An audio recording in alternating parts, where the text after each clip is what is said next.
Welcome to Devotional Daily. Today is March 3. Our title is, How Much Does a Prayer Weigh? Rejoicing in hope, patient in tribulation, continuing steadfastly in prayer. Romans 12:12. How much does a prayer weigh?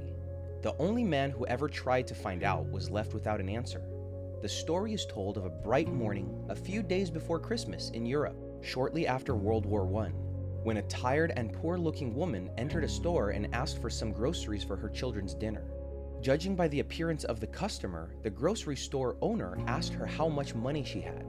The woman replied, "My husband has not returned from the war. I have nothing to offer you but a prayer." Then, in a sarcastic tone, the man told her, "Write your prayer down on a piece of paper," and then he continued serving the other customers. To his surprise, the woman took a small piece of paper from her purse and handed it to him. The man took the written prayer and, without reading what it said, had the idea of placing it on one of his scales, saying, "Let's see how much your prayer is worth in food." To his astonishment, when he placed a loaf of bread on the other side, the scale did not tip.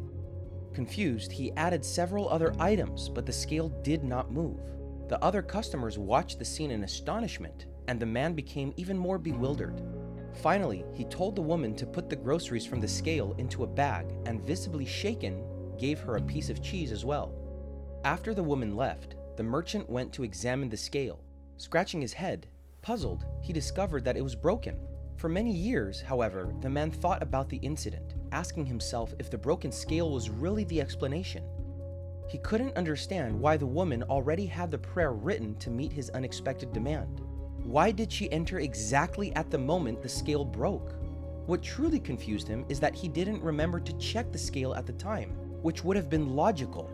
How much does a prayer weigh? We will probably never know the answer on this side of eternity, but without a doubt, it avails much in its effects. How much? Well, you can try to assess that yourself in the practice of prayer.